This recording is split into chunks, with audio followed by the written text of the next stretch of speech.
top of the submarine. See that top? See it? That's what it is. See it? This is what it is. This is what we are looking for. I do want to mention that this is in fact a U-505. It is not a model nor a recreation. With that being said, what were some of your first impressions? Whether that was 10 years ago or 10 minutes ago? No first impressions? Very big. Very big. It's something very big. High tech. I got to give you guys some information on that. The U-505 is 252 feet long, 31 feet high, and it currently weighs in at 693 tons.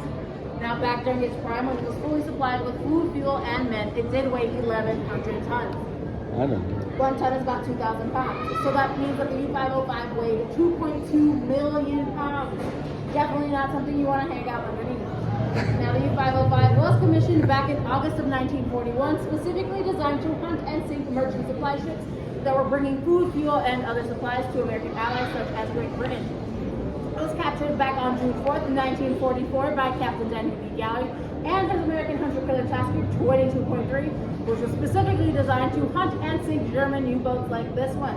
So we are going to mention a little bit about how and why they did not sink this boat here. Now, the men on board would set sail for about 3-month-long periods at a time. What are some supplies you might want to take with you when you're going on a 90-day work cruise and you can't go to Costco over the weekend? Whiskey. There's a big one. What was that? Whiskey. Whiskey? Something to drink, though, right? And maybe some clothes, right? Now, there was about And what? 12 tons of food stored on board the U-505, and they used any space available to store it. So there would be food under bunks, hanging over bunks, and it also meant that they used one of their 2 bathrooms on board as a pantry until they ate their way in halfway through that work cruise. Sailors on board were issued 1 uniform and 2 pairs of underwear, one of which they had already been wearing. Temperatures inside the U-505 could also reach between 90 to 100 degrees Fahrenheit. And there was a desalinator on board that was able to make about 60 gallons of fresh water a day. Wow. But there also happened to be 59 men on board the U-505. 60 gallons of fresh water is not enough for 59 men, so they did have to ration out that water appropriately. So fresh water was used for cooking, drinking, and maintaining the electric batteries on board. What is something I did not mention that I hope you guys use with water? Bathing. Taking a bath, showering, anything involving hygiene, right? Because that was not of the utmost importance.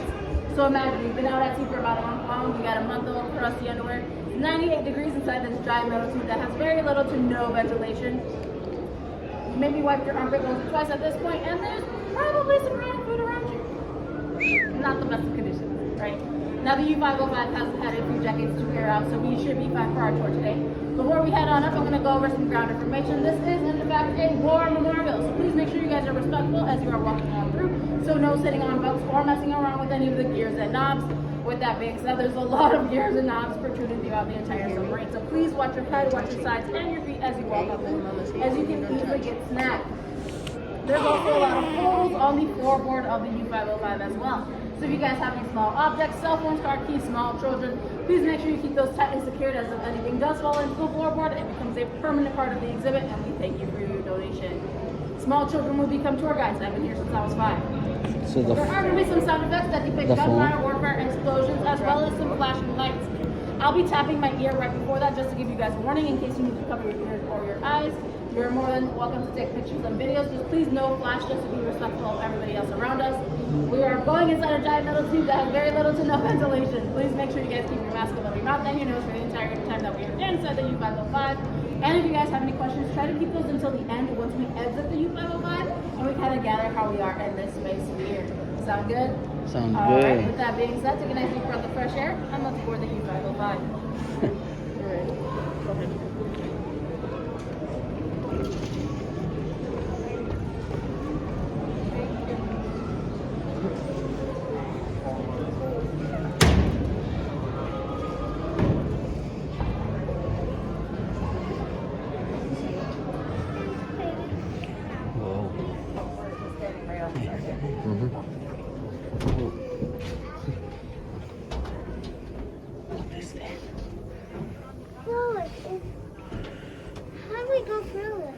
You don't go. This is where they put the rockets. Look at it. The torpedoes.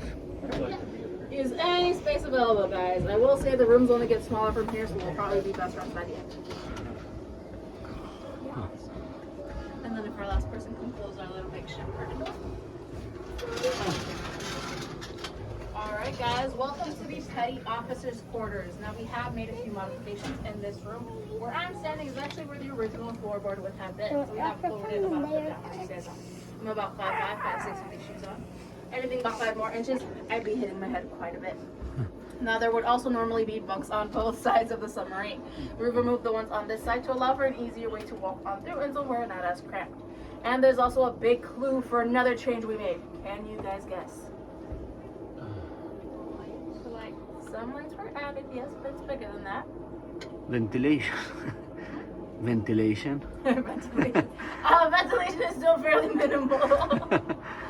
How do we walk in? The big door, yeah. The big hole on the side of the submarine, right? That is most definitely not waterproof. Yeah. Typically, crew members would board the U-505 through one of 3 hatches available on the top of the submarine. So luckily today, we don't have to squeeze through those hatches to do these tours. Now, I would like to direct your attention to the forward torpedo room. And much like the name suggests, there's torpedoes in there. But what's something you didn't expect the torpedo room to have? Beds. Beds and bunks. Yeah, that's where the lower enlisted men would have slept. Now the men in both of these quarters practice something that's called hot bunking, as there's only 35 bunks available for 59 men. So what hot bunking means is when one man would wake up to start his shift, the hot sweaty man he was replacing will go into the hot sweaty bunk he just left. Now the men on board also had a lot of leisure time, as there would be days, several weeks, or months will go by before spotting any enemy ships. So they did have a couple luxuries such as this. This is one of 87 records that were found on board the U-505. It is French dance hall music, which was actually banned in mainland Germany at the time. But when you're out at sea, there's no one really to enforce these laws. So even though they did have a few luxuries such as records, playing dice, and playing cards, they did have to make sure that they were prepared at any moment's notice to head into action.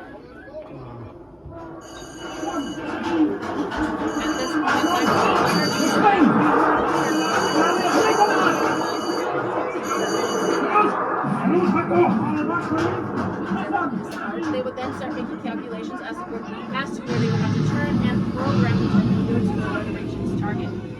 We're about to hear a conversation between the captain, who's in the middle of the submarine, talking through pipes to the men in the forward torpedo room. The command we're going to be waiting for is "Los," which basically means fire away.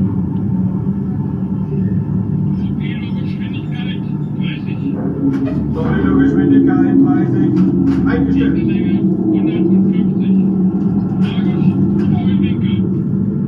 Streuwinkel ist 17,5. Streuwinkel 18. Eingestellt. Steht. Schlusswinkel 20. Eingestellt. Wecker ist fertig.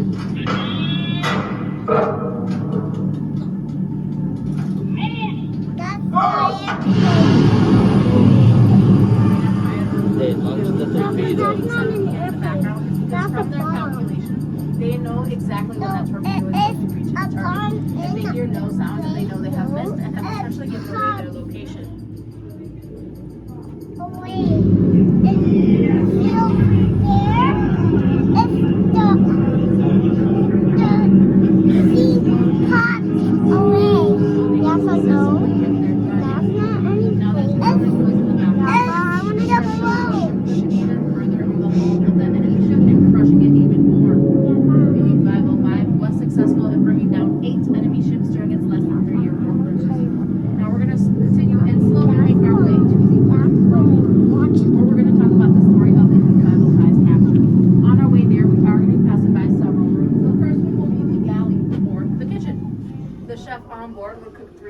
On 3 hot plates in an oven no bigger than a shoebox for 59 men. And he also had to deal with something that some of us might be able to relate to, with people coming in and out of the kitchen all day long, as one of those 3 hatches is located in the galley. Once we pass the galley, we will be passing by the general officers' quarters, then the sound and radio rooms, which held the Enigma machine. To the right-hand side of the sound and radio rooms will also be the captain's quarters. I would also like to mention that Captain Harald Banga was over 6 feet tall. Alright guys, watch your slides and your stuff as Bakit you walk yun? on. We're going this way. Don't touch anything, okay? Go, let me see the beds. This way.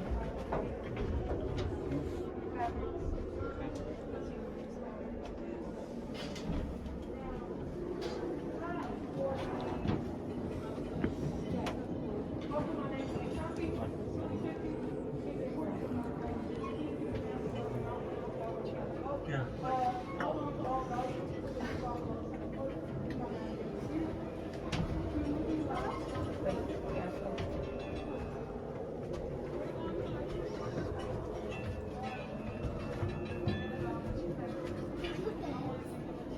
Yeah.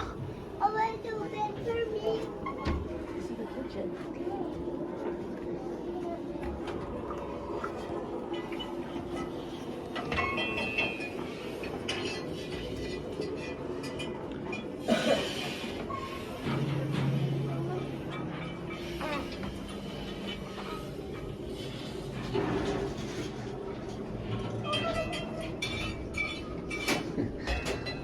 We're gonna fill up this square first, please.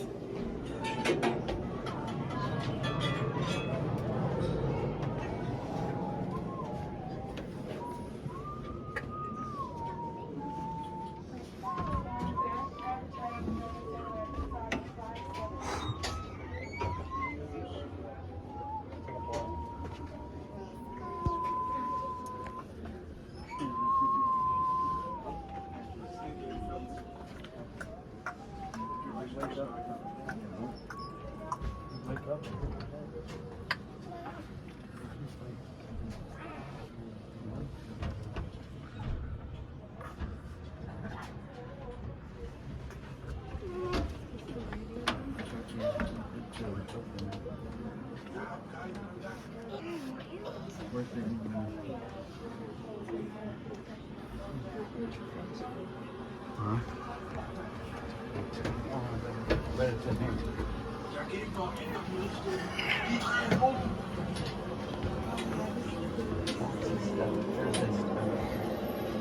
Good face. Einschlägig! Einschlägig! Einschlägig! You can't get in yet. There's people in front of all that. Wait.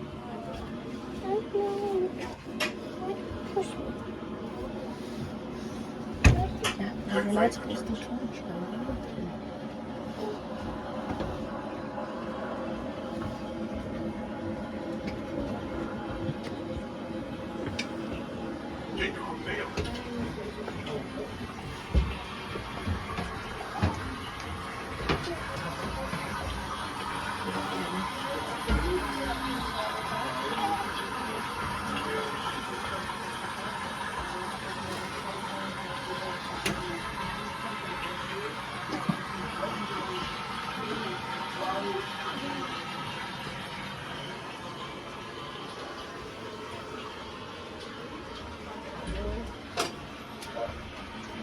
I want to see the people.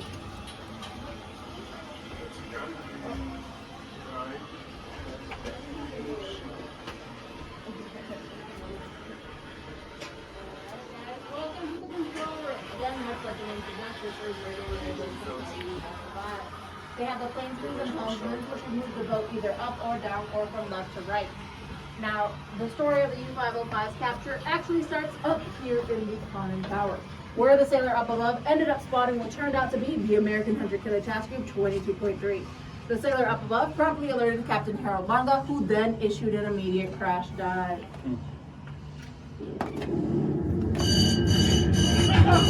The crash dive bell alerted all active crew members to head into action, opening up those valves and ballast tanks to start submerging the U-505. All non-active crew members would rush towards the forward torpedo room and start piling on top of each other.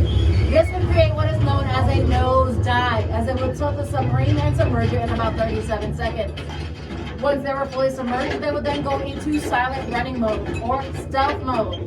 Now this is crucial because sound actually travels faster underwater than it does above ground. So any loud conversations or tools dropping can easily give away their location.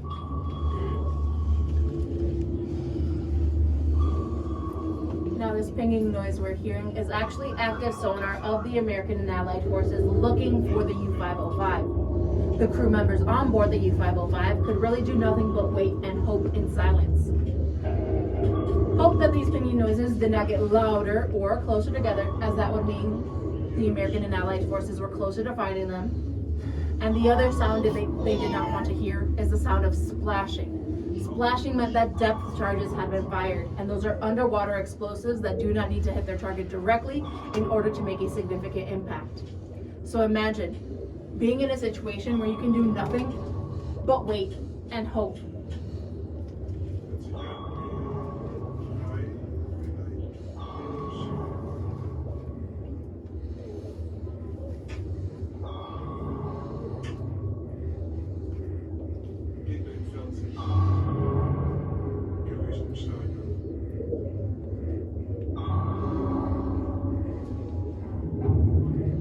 Throughout this time, the U-505 is trying to go deeper and deeper into the ocean to avoid being detected.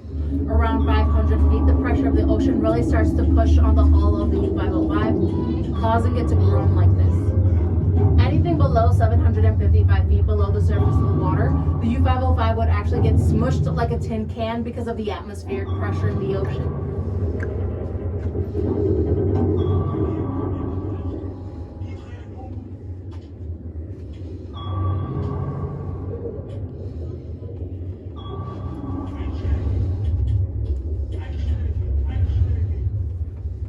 Two depth charges were fired. Brace for. One of those depth charges had jammed one of the rudders of the U-505, causing it to go into a death spiral going further down deeper into the ocean. Captain Harold Longa has about 255 feet to make a very crucial decision. Either continue that death spiral further down and him along with the rest of his crew get smushed like a tin can, or resurface the U-505 and deal with whatever the American and Allied forces had waiting for them. During this time, Captain Harold Longa did get injured and somebody made the call to resurface the U-505. Once they did, they ended up finding that they were surrounded by the American and Allied forces. What happened soon after was about 6 minutes of non-stop gunfire.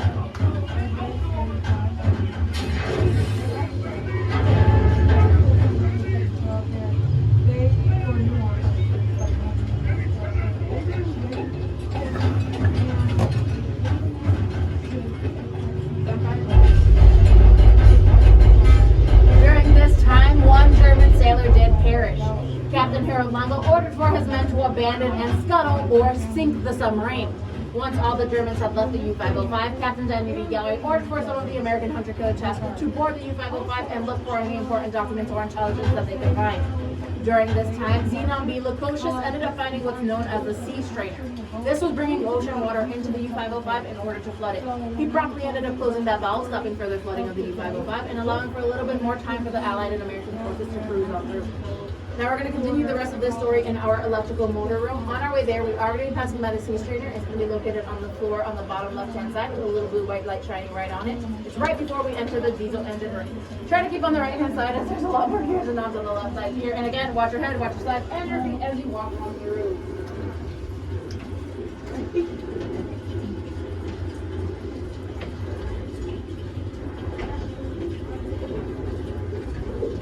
The communication room, and then this is Captain's bunk.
boarding party. Most of them had never been on a submarine in general. And again, these are American and Allied forces. The possibility of them being able to speak or even read German were very unlikely. Now, eventually, as the American and Allied forces are going through, they then do come upon this close touch. I get a little bit worried because there can only be so many meetings behind a closed touch. There could be water behind there, and opening it up could lead to further flooding of the submarine. Or there could be traps sent by the German sailors. Captain Danny D. Gallery figures that it's totally safe to open up the hatch, as he doesn't believe that the Germans ever believed that they would end up boarding the U-505. The American hunter-killer task group then positioned themselves in a way they could promptly close the hatch if need be and prepare themselves to open it. And once they do, they are met with this. Here we have the general bathroom, and there was about minimal flooding in this room. But if you guys notice, all the way back there is a steering wheel. As the American and Allied forces were trying to close the 505, it kept veering off course because of that broken rudder. Having access to that steering wheel then gave them a little bit more control of the U-505, as again the planesmen and helmsmen were no longer operable. Now I am going to allow you guys to step on up and look inside. Just please do not go inside, as that is the original floorboard. It is not reinforced, and again, if you fall in, you become a permanent part of the exhibit. And then once you do look in, on the left side there is one of those two bathrooms. The other one was located in the forward torpedo room, right where the dried sausage was. And then before I step on down, I'm also going to turn off the lights for a quick second. A lot of times they would either turn off or dim the lights to conserve energy and power. So oftentimes these pipes were painted with uranium, so that way they would still be able to see in the dark. And as far as I'm aware, these are no longer radioactive. That's a joke, guys. And then I'm going to step down, and then we're going to meet at the base of the stairs out here and actually talk about why the U-505 is here in Chicago at MSI.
Can you see this? This is the original car. They didn't fix anything with it.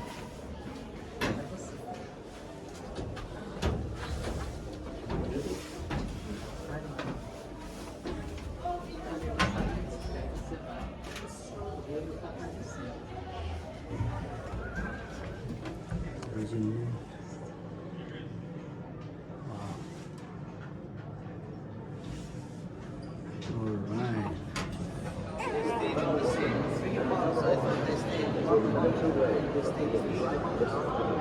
See all those? This is the one. Goes up.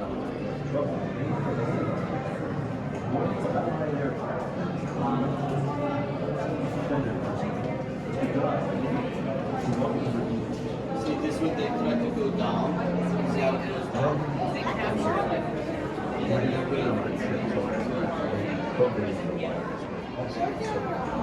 Listening for any noise in the ocean that only man. Have successfully taken over and now control the U-505. The next step was to tow the U-505 to a British naval base in Bermuda, where the U-505 was promptly repainted and renamed the USS Nemo, as if it had always been their boat. All Allied parties part of the U-505's capture were also then sworn into secrecy under penalty of death, and the 58 remaining German sailors were sent to a prisoner of war camp in Ruston, Louisiana, where they had no communication with the outside world until after the war. Now, why do you think they would take such drastic measures to make sure that the story of the U-505's capture was kept a secret? Yeah? The Enigma machine, right? There was hundreds of pounds of important documents and intelligence found on board the U-505, including the Enigma machine, which was instrumental in deciphering German code, and the acoustic torpedoes, which the American forces had not yet perfected. Had the Germans found out that one of their submarines had been captured, they could have easily changed tactics and codes. Now, after the war, the U-505 was up to be destroyed and used as aiming practice, but Captain Daniel B. Galley, who had retired and become promoted to Admiral Daniel B. Galley because of his capture of the U-505, had a little bit more leeway with the Navy, and he wanted the U-505 to be commemorated as a war memorial. Admiral Daniel B. Galley also happens to be a Chicago native. So he worked with the city of Chicago to bring the U-505 through the Great Lakes and then dropped it off on MSI's lawn, where it sat outside from 1954 until 2004. Now, are you guys familiar with, or have you at least heard about Chicago weather? The U-505 had 50 years worth of weather damage both on the outside and the inside of the submarine. Because if it was raining outside, it'd be raining inside the boat too. And then from past documents that I read, quite a few families of raccoons had also set up their homes inside the U-505, which caused an additional amount of damage. So a huge restoration project was commenced. This enclosure was built and the U-505 was brought around and lowered here to sit here for the remainder of its days as a war memorial to honor all the lives lost in the battles of the Atlantic in both World War I and World War II on both sides, and as a symbol of innovation with technology and history, whether good or bad. Now, this does formally conclude our tour for today. If you guys have any questions, we can definitely stick around for a couple more minutes on this side over here. Feel love for the next tour to head on down. Otherwise, if you have no questions, thank you guys so much for joining me, and I hope you enjoy the rest of your day. Thank you. So how did they look before they painted it? This is actually the original color. Okay, was there any like German Nazi flag on it? That I'm not completely sure. I don't assume so, because you wanted it to be able to blend into the ocean.